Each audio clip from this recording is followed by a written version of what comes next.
Diga aí para quem está lá do seu lado, Deus é bom e que bom que você está aqui nessa manhã. Bom, não é? Vamos abrir as nossas Bíblias no livro de 1 Coríntios, no capítulo 10. Eu fico maravilhado com Deus quando as coisas elas se combinam tanto no culto, quando vamos celebrando a Deus, as palavras, que a gente não combina, né, antes o que vai falar, e elas vão se ajuntando assim, né? Eu fico sabendo que estamos sempre no mesmo espírito. Às vezes isso dá problema. Uma vez eu saí para pregar numa cidade e pedi para a Bispa Shirley fazer uma saudação para a igreja. Ela leu uma passagem, deu uma explicação rápida, e era exatamente na passagem que eu ia pregar, entendeu? Então, às vezes, mas é o mesmo Espírito do Senhor que fala conosco. Eu quero, em cima daquilo que nós estávamos tratando, de gerações, de famílias, de crescimento espiritual, de perseverança na fé, nos propósitos de Deus, compartilhar com os irmãos essa mensagem, 1 Coríntios capítulo 10, porque existe uma preocupação no nosso coração a respeito do crescimento e do fortalecimento da aliança da igreja. Nas últimas semanas o apóstolo esteve falando muito sobre isso, sobre a questão das pessoas terem aliança com a obra de Deus, permanecerem firmes na casa de Deus.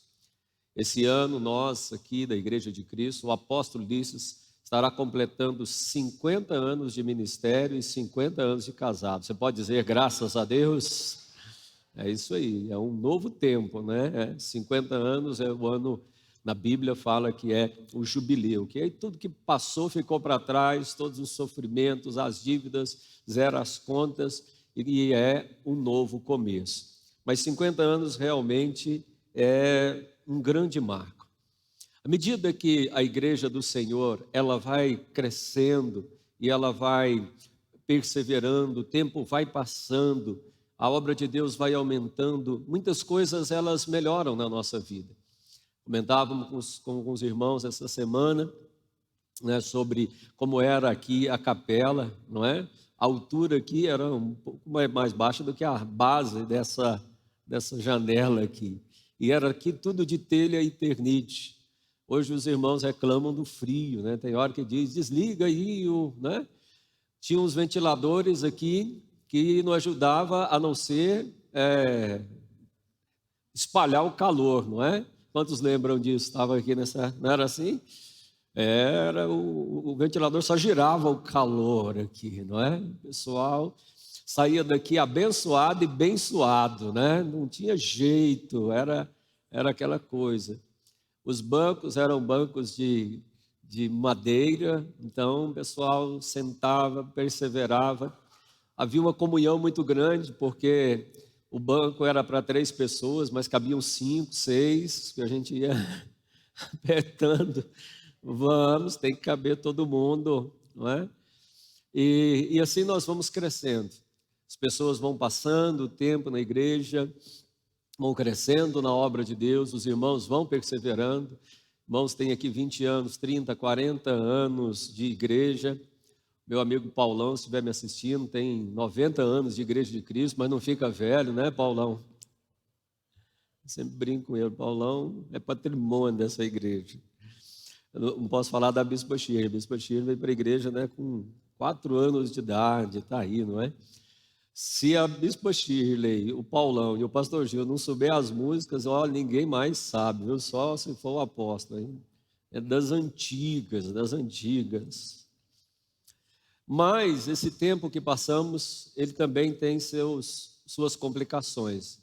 E é sobre isso que eu quero advertir os amados nesta manhã.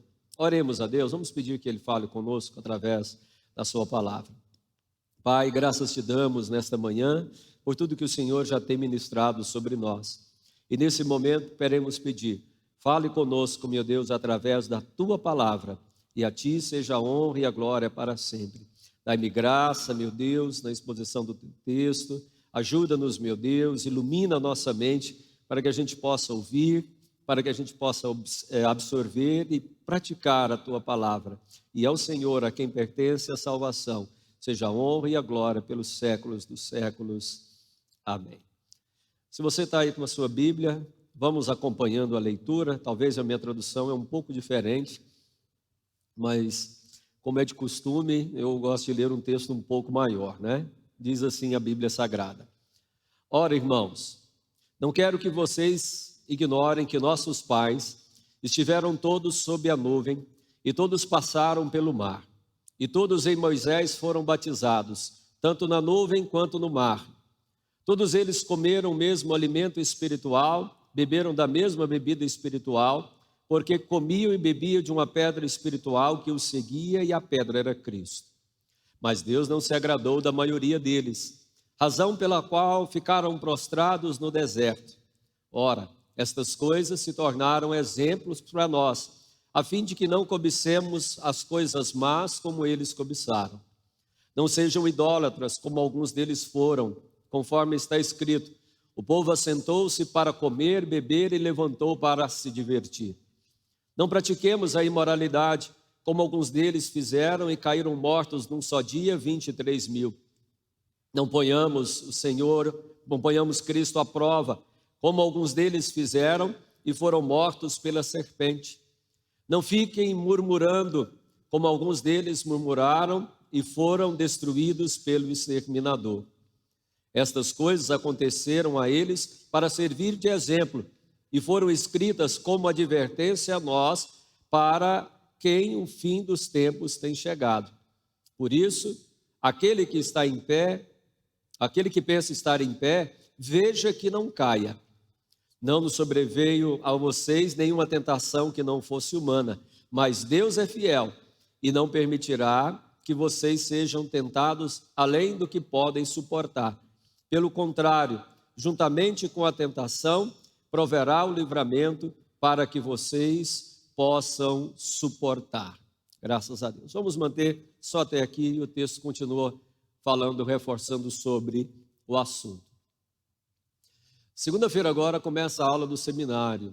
Uma das matérias mais complicadas do seminário de teologia, e o que gera um debate, é sobre predestinação e livre-arbítrio. Se a pessoa, uma vez salva, é sempre salvo, ou se ele pode perder a salvação. Geralmente no seminário se ensina as duas posições, se faz um debate e o pau quebra. E aí é muito interessante, cada um tomando a sua posição. E isso já vem quem diz que vem desde Agostinho, né, do ano 400 depois de Cristo, então já tem aí mais de 1.500 anos no meio desse debate. Mas existe um ponto em comum nesses dois elementos, que é a ideia de perseverança daqueles que são salvos em Jesus Cristo. Nesse ponto, os dois concordam. Por mais que tenham ali visões extremas, esse ponto é importante. Que aquele que acredita que pode perder a salvação, ele tem que perseverar na salvação. E aquele que acredita que é predestinado por Deus, ele persevera nesta salvação. Então, às vezes a pessoa diz assim: olha, então se eu estou salvo, eu posso fazer o que quiser? Não, eles não ensinam isso. Ensina que a forma de você saber que você realmente é salvo é que você anda com a sua vida com Deus.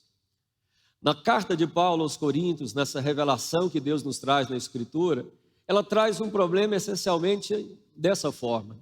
Porque Corinto era uma igreja misturada de judeus, mas a maioria gentios, pessoas que não tinham a tradição judaica, pessoas que viviam num mundo muito devasso. O texto aqui, ele foi escrito para resolver vários problemas que tinham das pessoas que tinham convertido, mas eram de pessoas cheias do Espírito Santo. O texto vai dizer lá na frente, no capítulo 12, você pode ler depois, que não faltava a eles nenhum dom espiritual. A Bíblia chama eles o tempo inteiro de santos, com exceção do capítulo 3, que chama eles também de carnais. Mas eles eram irmãos amados, serviam a Deus, cheios da presença de Deus. Eram irmãos que oravam em línguas, eram irmãos que tinham os dons. Tinha tanto dom que tinha hora na igreja que virava uma bagunça. O capítulo 13 tenta regular, o capítulo 12 tenta regular um pouco como isso. E eles então foram crescendo na igreja, e o tempo foi passando na igreja desde quando ela tinha sido aberta. E vários problemas começaram a surgir no meio dos irmãos. Mesmo sendo salvos, crentes, começaram, o capítulo 4 diz que havia uma imoralidade, que tinha alguém que estava dormindo com a própria madrasta, dizendo que um irmão estava maltratando o outro irmão, que um estava considerando superior ao outro irmão. Vários eram os problemas, e aqui nós temos um resumo. Nos primeiros versículos do 1 até o versículo 6, nós temos um exemplo disso.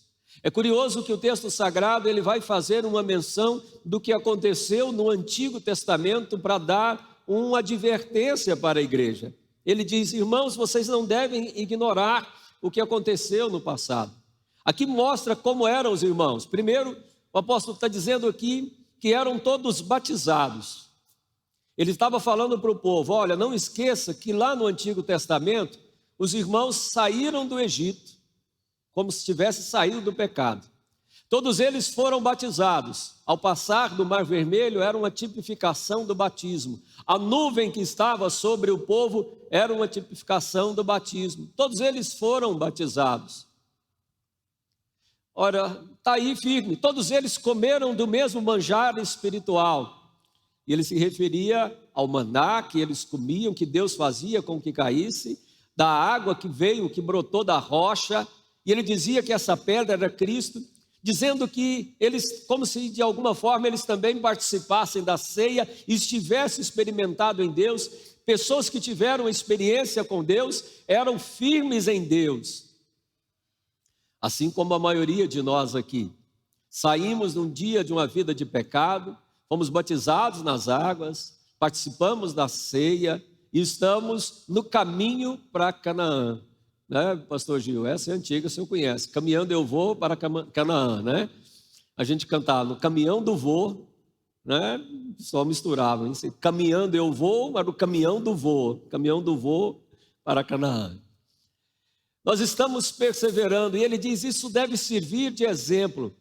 Pessoas que tiveram essa experiência com Deus, batizaram, participam da ceia e estão agora caminhando com Deus, mas o texto diz que Deus não se agradou da maioria deles, de modo que a maioria acabou ficando prostrada no deserto.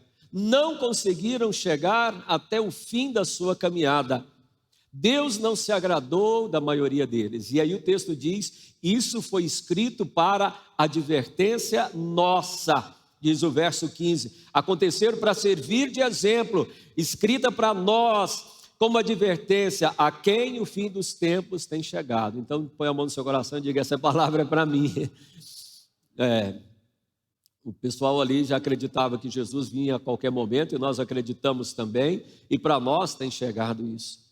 Ele disse: as pessoas ficaram prostradas. Verso 6, estas coisas tornaram exemplos, a fim de que nós não cobicemos as coisas más, como eles cobiçaram. Ele está se referindo aqui à história de Acã, que cobiçou, quando entrou na terra prometida, aquilo que pertencia a Deus. Era interessante isso, quando se falava de Canaã, não é? Quando o povo entrou e caiu a muralha, Deus havia dito: olha, vocês vão entrar aqui na terra de vocês, essa é a terra que eu estou prometendo a vocês, vocês vão guerrear, tomar todas as cidades, não tem problema nenhuma, mas Jericó, não. Jericó vocês vão entregar para mim. Tudo que tiver na cidade de Jericó, vocês vão entregar para mim. Sabe o que era isso? Dízimo. A primícia de Deus, a primeira vitória que eles tiveram. Deus disse: olha, ninguém toma ouro para vocês, todo ouro, tudo que vocês pegaram, vocês vão entregar na tenda da congregação. Das outras cidades, aí vocês podem ocupar tudo, Não tem problema nenhum. Aí vocês podem pegar o ouro que achar, o gado que tiver, vão ficar com vocês, é de vocês, mas a primícia não, a primícia pertence a mim. E Acã não fez isso. Cobiçou das coisas más, desobedeceu a Deus naquilo que o Senhor havia dado. Desejaram as coisas más. Há uma referência ainda de Números capítulo 11, verso 4, quando eles não queriam mais, estavam enfastiados a respeito do maná. Estavam desprezando aquilo que Deus tinha dado. Diga para quem está do seu lado, nunca despreze o que Deus te deu. Versículo 7 é tremendo, quando ele diz, não sejam idólatras, como alguns deles foram, conforme está escrito, o povo assentou-se para comer e levantou-se para se divertir. Era uma referência que ele faz ao que aconteceu quando houve o episódio do famoso bezerro de ouro. Aconteceu lá no livro de Êxodo, a referência é capítulo 32, versículo 6. Aconteceu da seguinte forma, Deus chamou a Moisés, Deus já tinha tirado o povo do Egito, eles já haviam passado do Mar Vermelho, o exército de Faraó já havia sido destruído, eles já estavam comendo do maná do céu, já estavam bebendo da água da vida, a água brotando da rocha, Deus estava cuidando deles. E aí Deus coloca todo o povo ao pé do Monte Horebe, e o povo fica com medo e manda Moisés, vai lá falar com Deus, deixa a gente aqui quieto. Moisés então, ao buscar a Deus, ao ir para o monte, ele fica lá 40 dias, 40 noites, sendo sustentado por Deus. 40 dias. Na última quarta-feira, no calendário católico, começou a quaresma, não é? Que é chamado aí um tempo de penitência. Depois vem a Semana Santa. É interessante que o período da quaresma é que deu origem ao carnaval.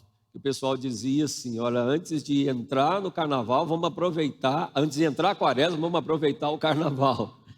Né? Aí a pessoa faz aí 40 dias de penitência até na sexta-feira da paixão. Aí no sábado, aleluia, vai malhar o Judas e roubar a galinha, né? Mas aí domingo a gente faz cara de cristão novamente. É uma hipocrisia. Mas 40 dias não era nem tanto tempo assim. Só que nesses 40 dias em que Moisés estava lá, quando finalmente ele estava descendo, trazendo nas mãos as tábuas da lei de Deus com os mandamentos, pastor Daniel, está te esperando lá em cima, pastor Jonas.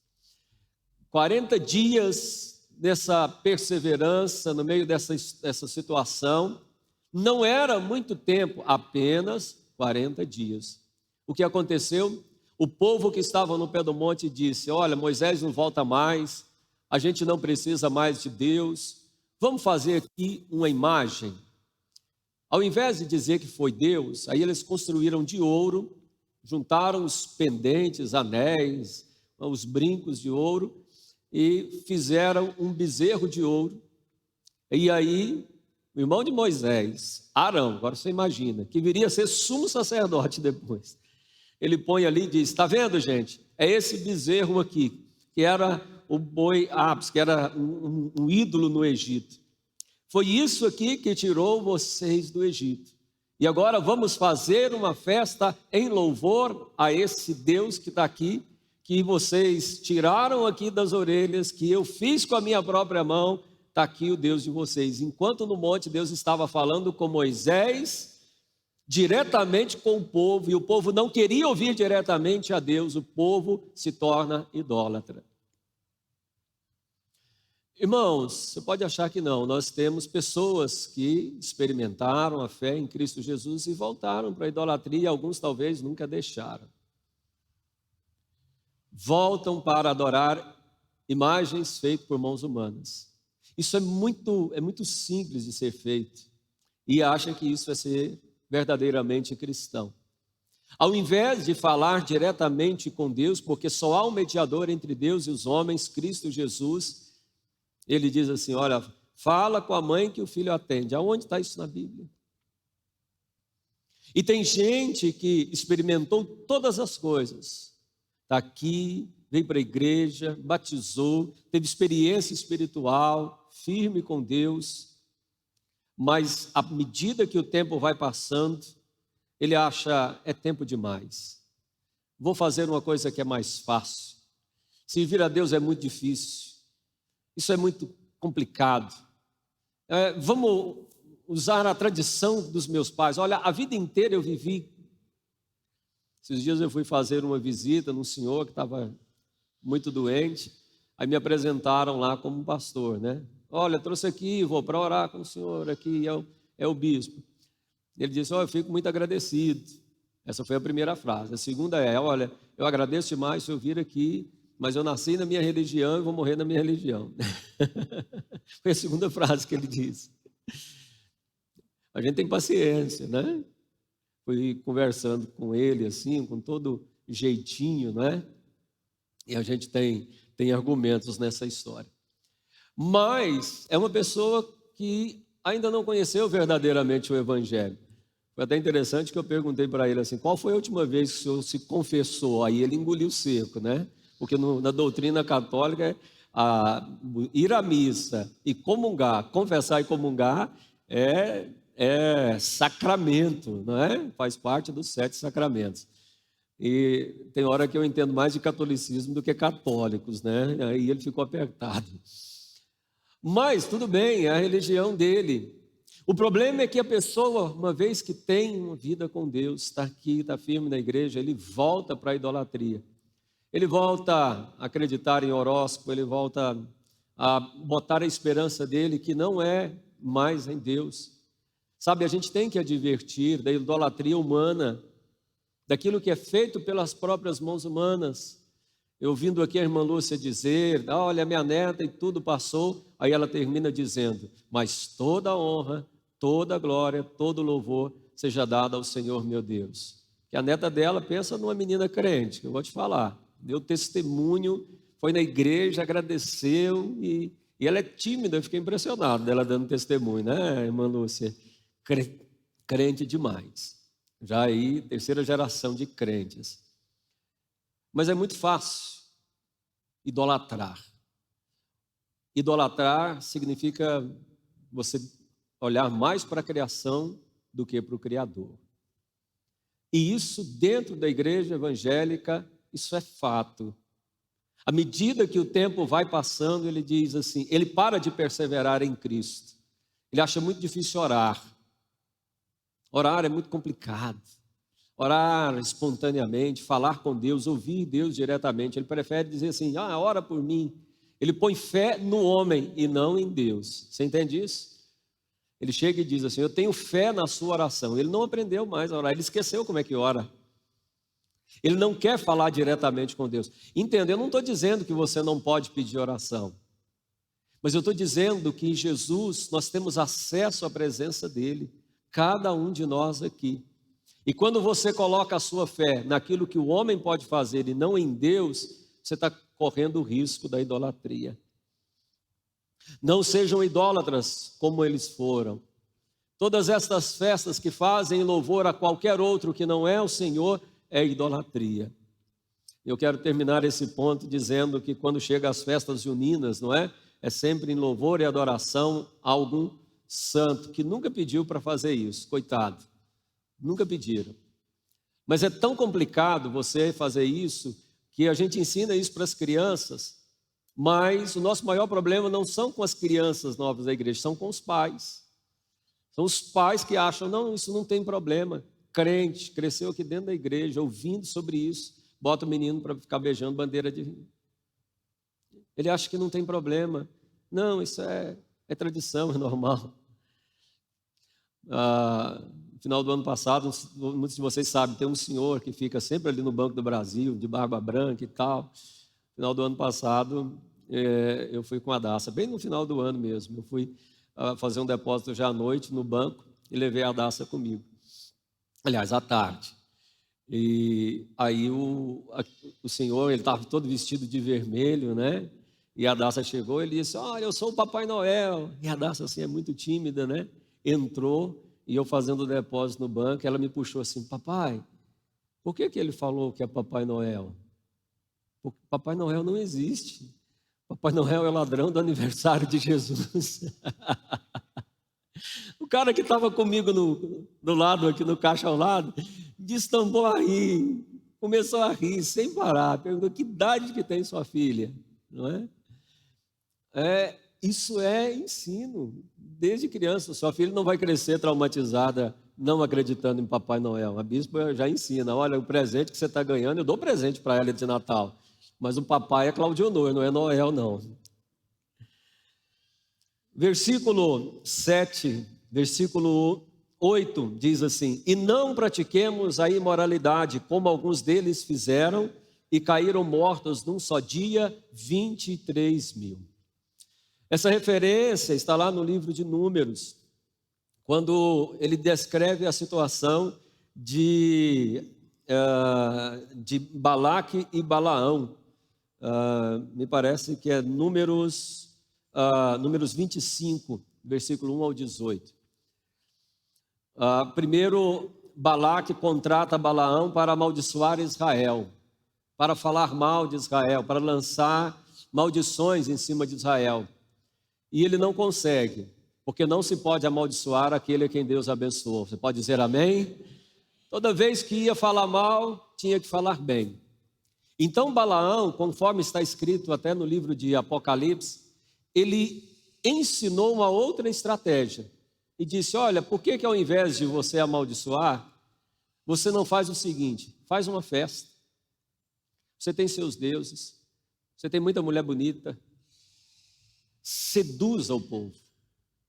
Uma das armas de Satanás é a opressão. Quando ele não ganha pela opressão, ele ganha para a sedução. Ele chamou, ao invés de amaldiçoar o povo, ele disse assim: vem cá, rapaz, vamos ser amigos.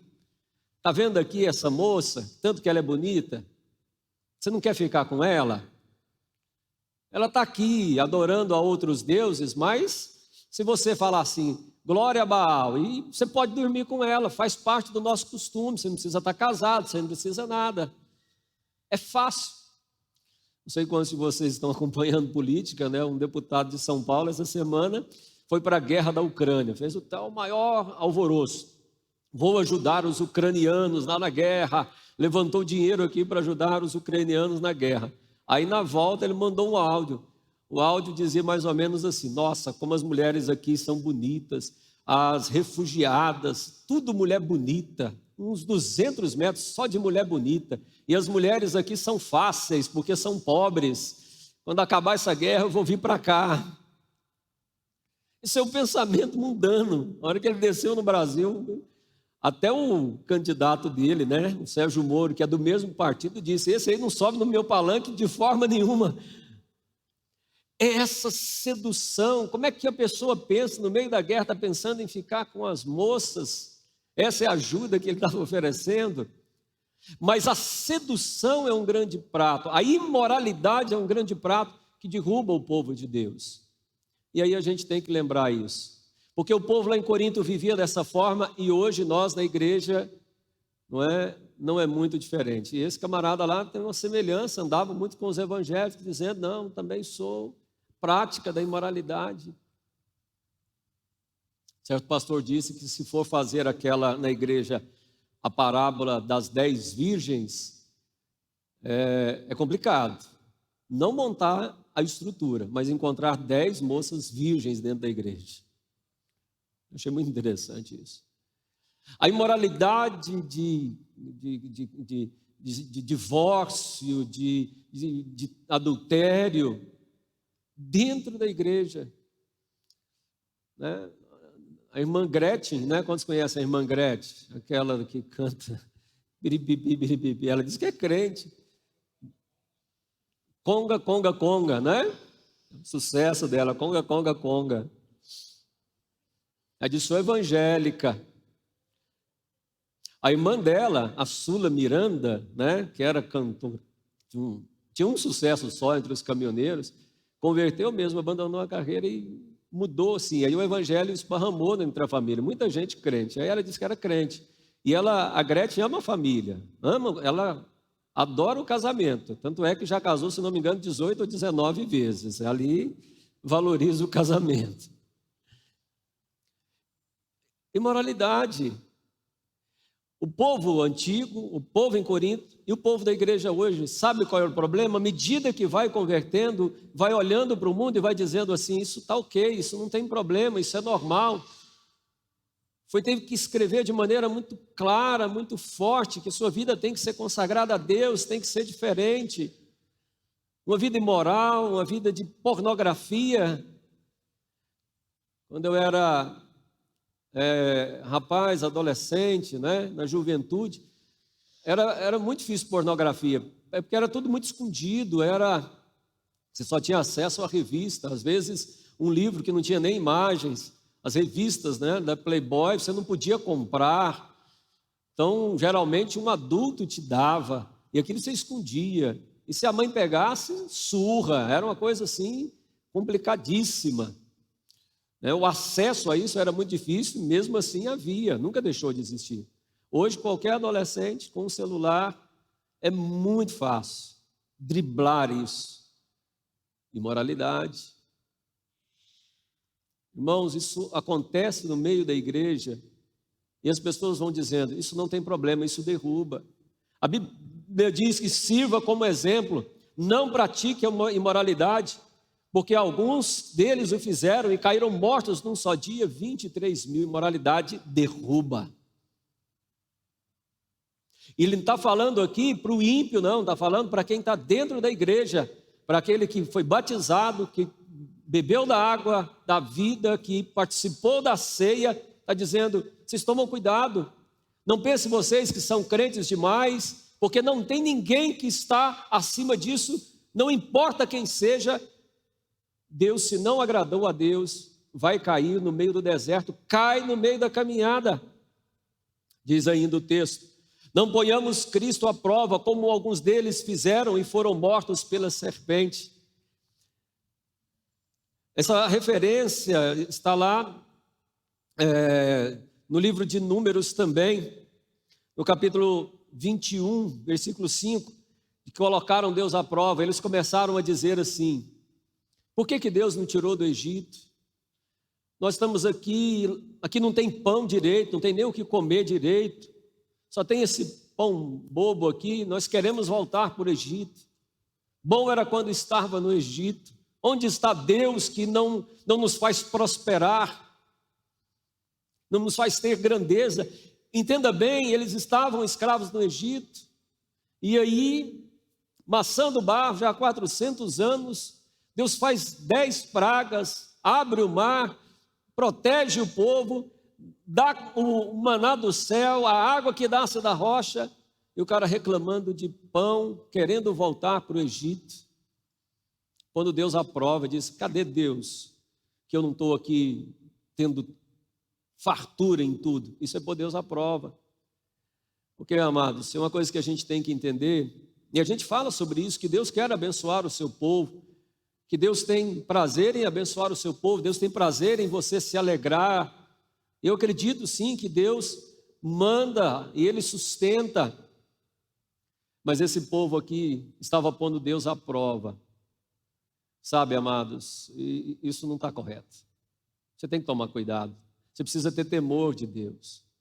Quando achar que sua vida tem problema, eu já ouvi pessoas dizerem assim, olha, eu prefiro, eu tinha amigos mais lá no mundo do que aqui na igreja, fazia no mundo. Você sabe que não é verdade. O mundo é muito mais cruel.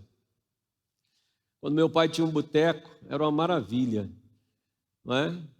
Quando o pessoal chegava nessa época, de início de mês, especialmente quando o frigorífico pagava, né? O pessoal da Nutriz aqui recebe, na época era o frigorífico, Caiova ainda, alguns lembram aqui do frigorífico. Quando ele pagava, era uma festa. Todo mundo era bem recebido no boteco. Eu vendi pinga, muitas coisas, conhecia os camaradas, conhecia a pinga só pelo cheiro. Essa é da amarela, essa é da roxa, essa é da branca, ficava nos garrafões assim. Todo mundo era bem-vindo, todo mundo era bem tratado enquanto tinha dinheiro. Na hora que acabava o dinheiro e ficava tonto, metia o pé e jogava para a rua. Eu fiz tanto isso que quando eu me converti, eu fiz um voto com Deus, que aonde eu encontrar um bêbado caído, eu vou pôr dentro do carro e deixar ele em casa. Aí eu tenho muita experiência para contar de bêbado que eu já peguei, mas muita. Mas é assim que o mundo trata. É assim que o mundo trata. O mundo não tem essa coleguice, essa amizade. E tem gente que diz, vou voltar para o mundo.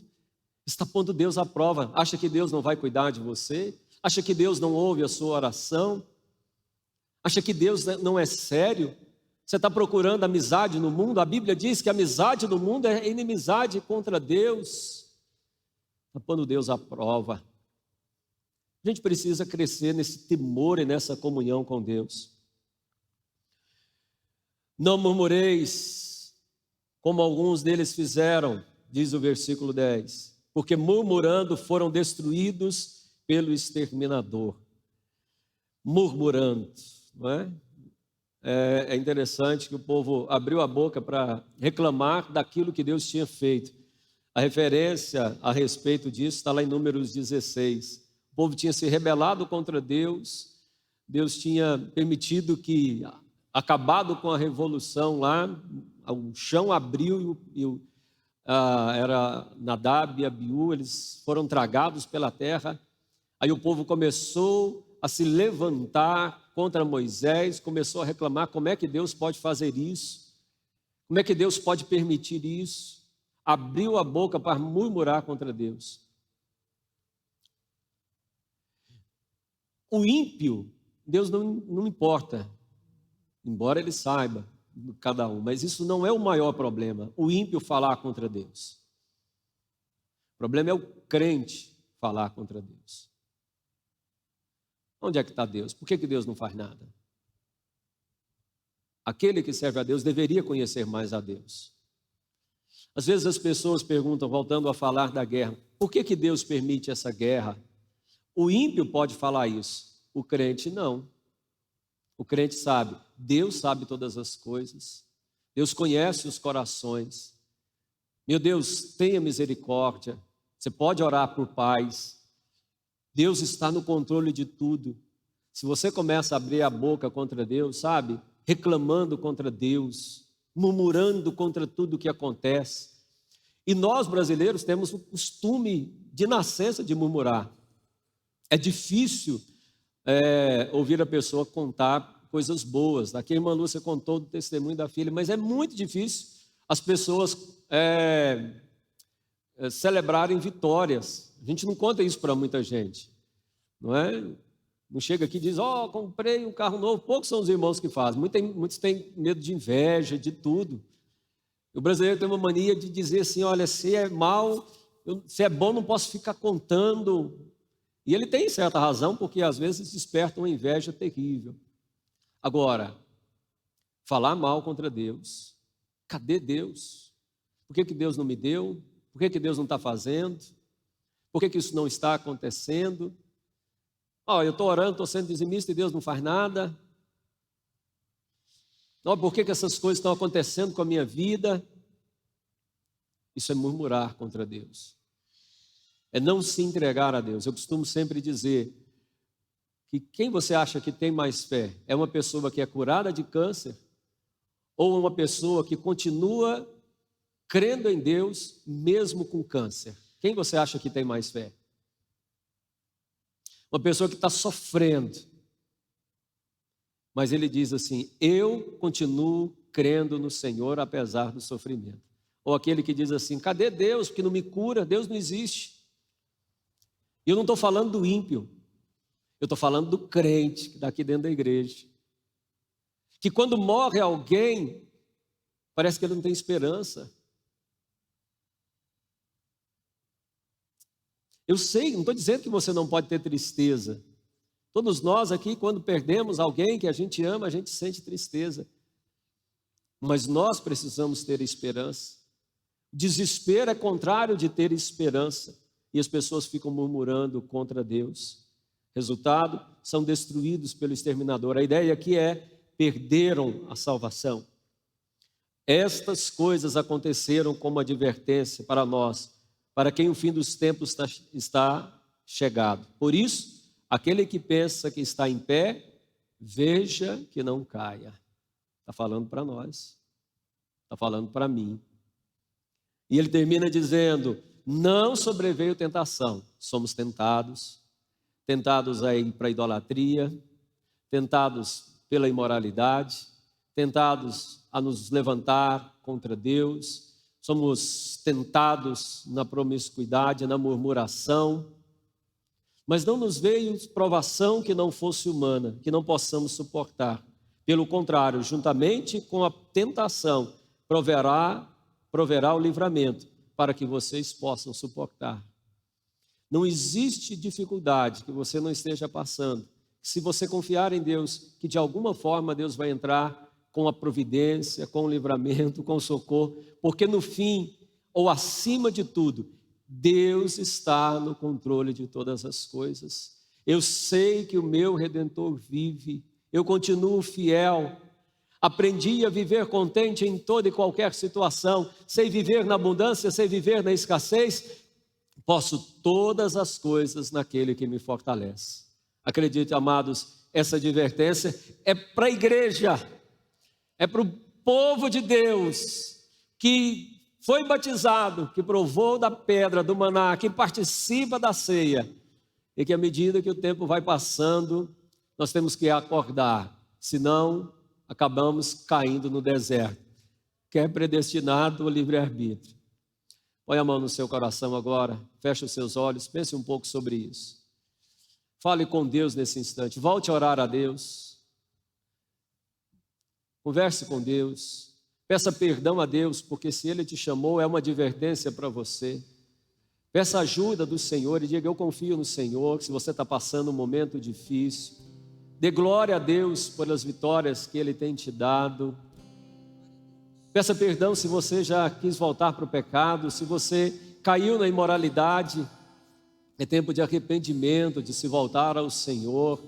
Se você já não fez isso durante a ceia, se você está sendo tentado em alguma área, fale agora para Deus, porque Ele vai prover o livramento. Ele vai entrar com socorro sobre a sua vida. Tire um momento, você e Deus, nesse instante. Vem, Espírito Santo de Deus. Eterno Pai. Alabala cheira de cantalabala la cheira de cantalabala bala cheira de cantalabala. Hey, baralahala bala cheira de cantalabala bala sura de cantalabala cheira de cantalabala la bala halabala cheira de bala. Teu é o reino, o poder e a glória para sempre.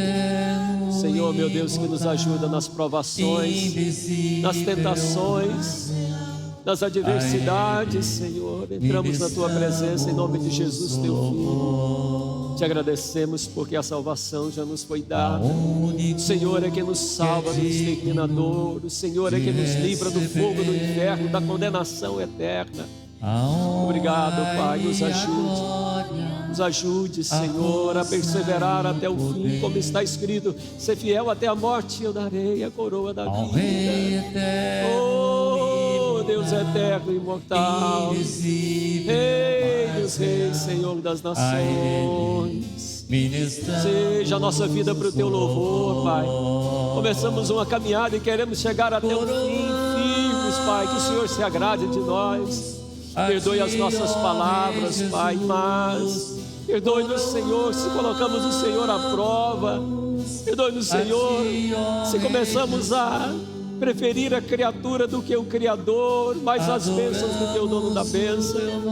Perdoe-nos, Senhor, nós amamos a Ti, queremos perseverar na Tua presença, rendidos ao Senhor. Nos entregamos a Ti, Senhor, consagramos toda a nossa vida ao Senhor.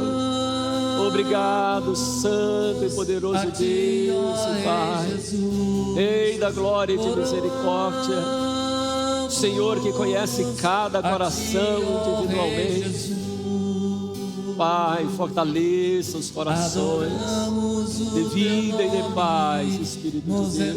Rogamos a Ti, Espírito Santo, santifica-nos, meu Deus, como igreja do Senhor. Pai, venhamos agradar o Senhor e honrar o Teu nome. Obrigado, Deus querido. Obrigado, Deus e Pai. Obrigado, Santo, Santo, Santo é o Senhor. Nós confiamos.